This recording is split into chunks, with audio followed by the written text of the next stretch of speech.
Hello friends, ತಮಗೆಲ್ಲರೂ ಕೂಡ ಜ್ಞಾನಕಾಶಿ ಅಕಾಡೆಮಿಗೆ ಸ್ವಾಗತ. ಈ ಒಂದು ಕ್ಲಾಸ್ನಲ್ಲಿ 9ನೇ ತರಗತಿಯ ತ್ರಿಭುಜಗಳು ಚಾಪ್ಟರ್ಗೆ ಸಂಬಂಧಿಸಿದ ಸಬ್ ಟಾಪಿಕ್ ಆದ ತ್ರಿಭುಜದ ಕೆಲವು ಗುಣಲಕ್ಷಣಗಳು ಈ ಒಂದು ಕಾನ್ಸೆಪ್ಟ್ ಮೇಲೆ ಈ ಒಂದು ಕ್ಲಾಸ್ನಲ್ಲಿ ಡಿಸ್ಕಸ್ ಮಾಡೋಣ. ಹಿಂದಿನ ಒಂದು ತರಗತಿಯಲ್ಲಿ ಎಕ್ಸಸೈಸ್ 7.1 ಮತ್ತು ಆ ಒಂದು ಎಕ್ಸಸೈಸ್ಗೆ ಸಂಬಂಧಿಸಿದ ಪ್ರಮೇಯಗಳನ್ನು ಹಿಂದಿನ ಒಂದು ಕ್ಲಾಸ್ನಲ್ಲಿ ಡಿಸ್ಕಸ್ ಮಾಡಿದ್ವಿ. ನೋಡದೇ ಇರೋರು ಚಾನಲ್ ಪ್ಲೇಲಿಸ್ಟಲ್ಲಿ ಹೋಗಿ ಚೆಕ್ ಮಾಡಿ ನೋಡ್ಬೋದು. ಇವಾಗ ತ್ರಿಭುಜದ ಕೆಲವು ಗುಣಲಕ್ಷಣಗಳು ಈ ಒಂದು ಕಾನ್ಸೆಪ್ಟ್ ಮೇಲೆ ಬರುವಂಥ ಪ್ರಮೇಯಗಳನ್ನು ಈ ಒಂದು ಕ್ಲಾಸ್ನಲ್ಲಿ ಡಿಸ್ಕಸ್ ಮಾಡೋಣ. ಅದಕ್ಕೂ ಮುಂಚೆ ಈ ಚಾನಲ್ಗೆ ನೀವೇನಾದರೂ ಹೊಸಬರಾಗಿದ್ದರೆ ದಯವಿಟ್ಟು ನಮ್ಮ ಚಾನಲ್ಗೆ ಸಬ್ಸ್ಕ್ರೈಬ್ ಮಾಡ್ಕೊಳ್ಳಿ.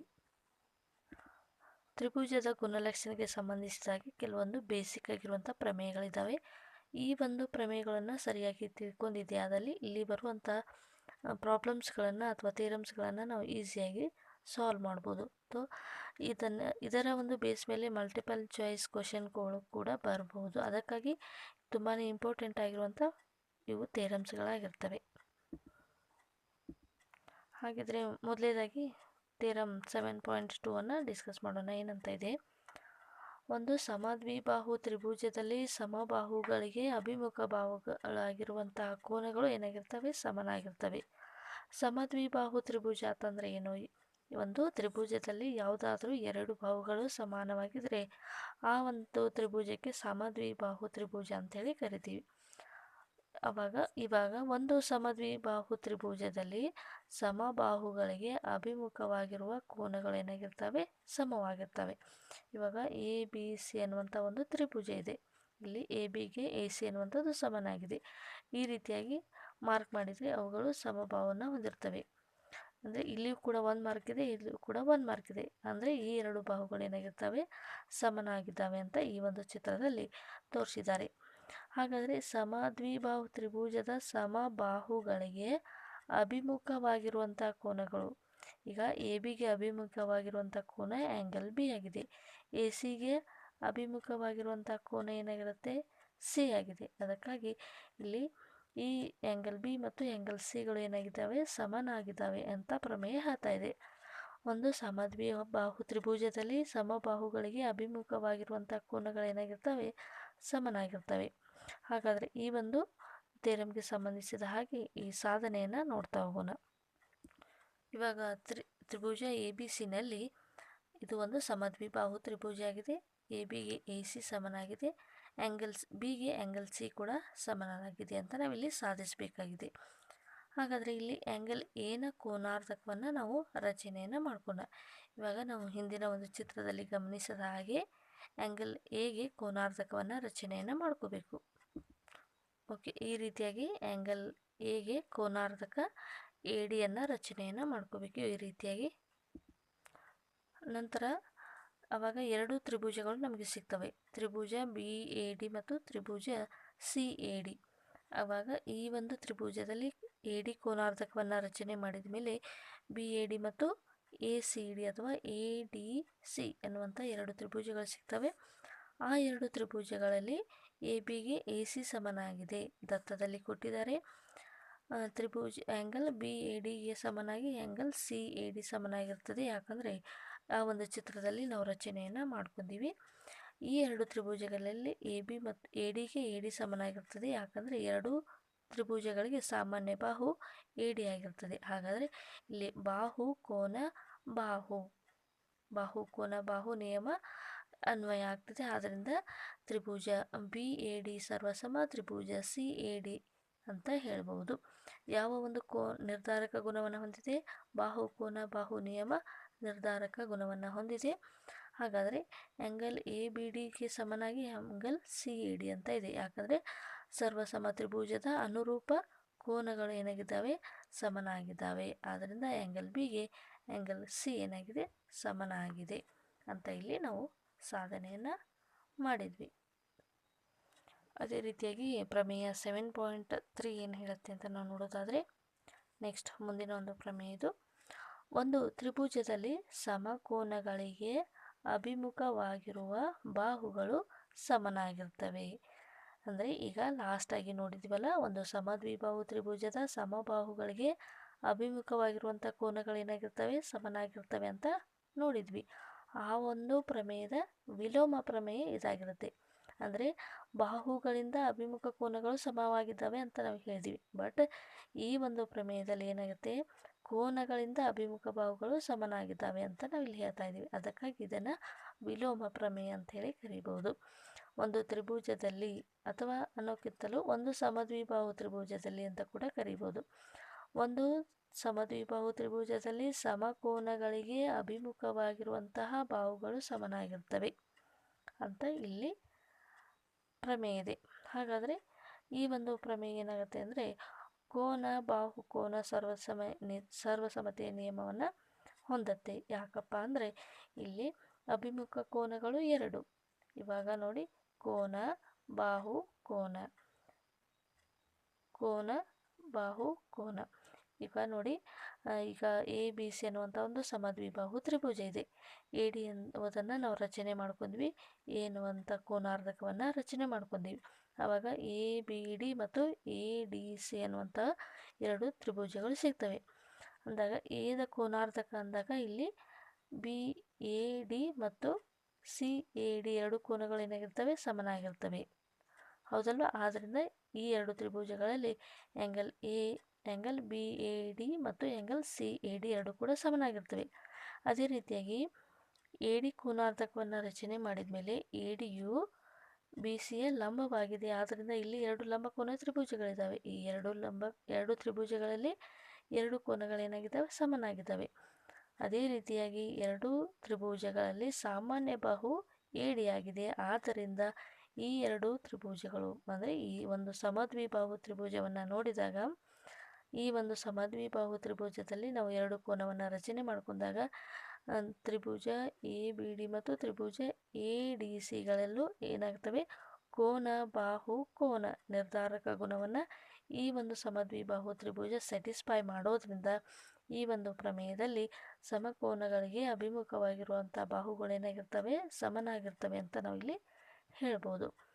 ಓಕೆ, ಈ ಒಂದು ಪ್ರಮೇಯಕ್ಕೆ ಸಂಬಂಧಿಸಿದಾಗೆ ಕೆಲವೊಂದು ಎಕ್ಸಾಂಪಲ್ಗಳಿದ್ದಾವೆ, ಅವುಗಳನ್ನು ಕೂಡ ಡಿಸ್ಕಸ್ ಮಾಡೋಣ. ಮೊದಲನೇದಾಗಿ ಉದಾಹರಣೆ 4.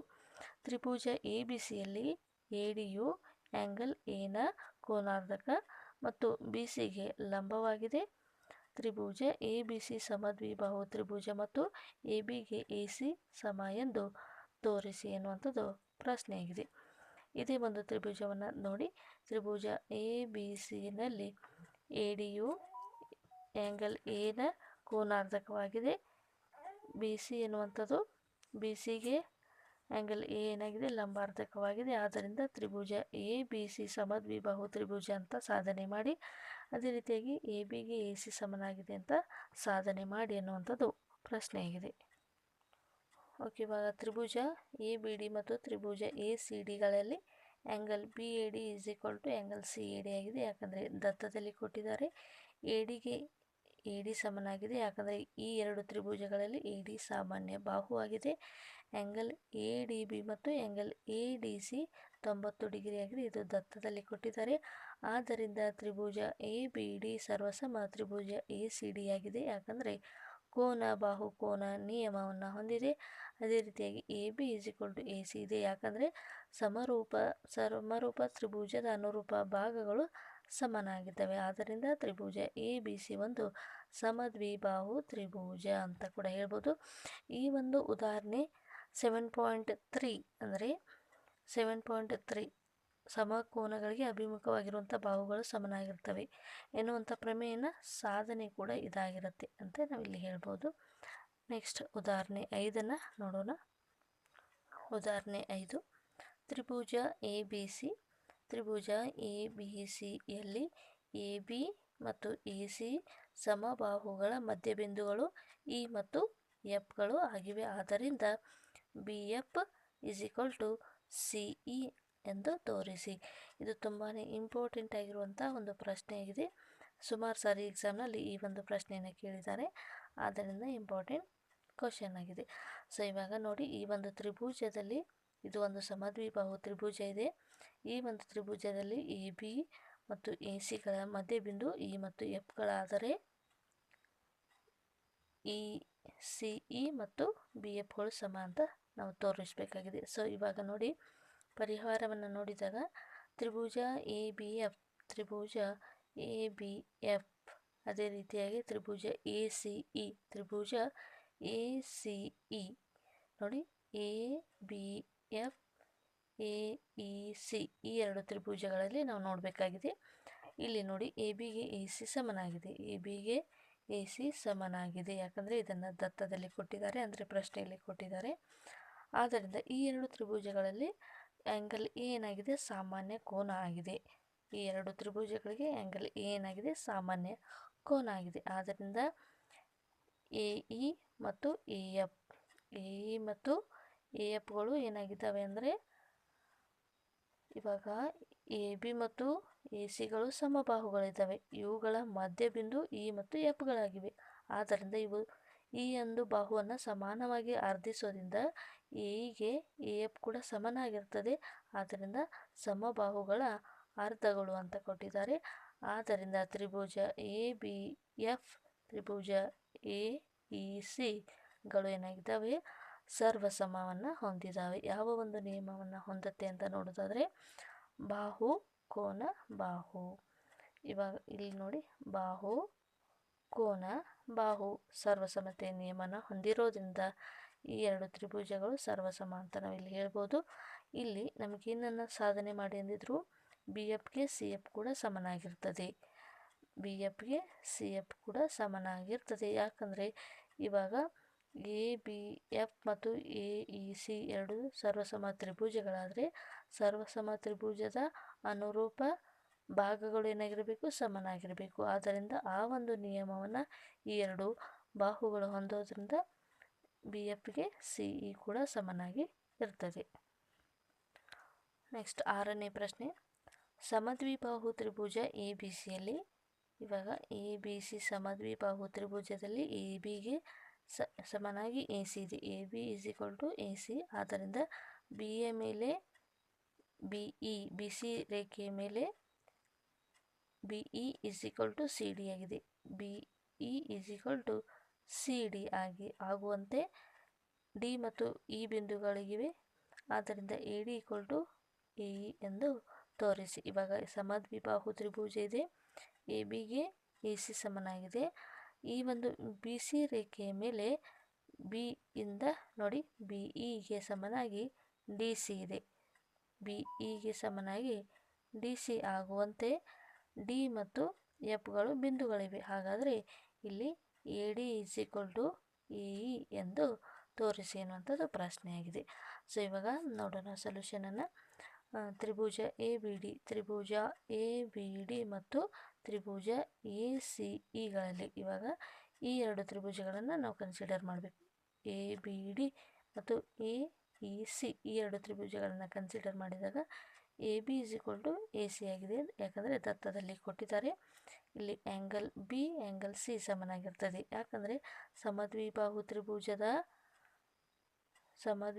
ತ್ರಿಭುಜದ ಎರಡು ಬಾಹುಗಳು ಸಮನಾಗಿದ್ದಾಗ ಅದರ ಅಭಿಮುಖ ಕೋನಗಳು ಏನಾಗಿರ್ತವೆ, ಸಮನಾಗಿರ್ತವೆ. ಆದ್ದರಿಂದ ಆ್ಯಂಗಲ್ ಬಿಗೆ ಆ್ಯಂಗಲ್ ಸಿ ಕೂಡ ಸಮನಾಗಿದೆ. ಸಮಬಾಹುಗಳಿಗೆ ಅಭಿಮುಖವಾಗಿರುವ ಕೋನಗಳು ಸಮನಾಗಿರ್ತವೆ. ಆದ್ದರಿಂದ B E is equal to C D.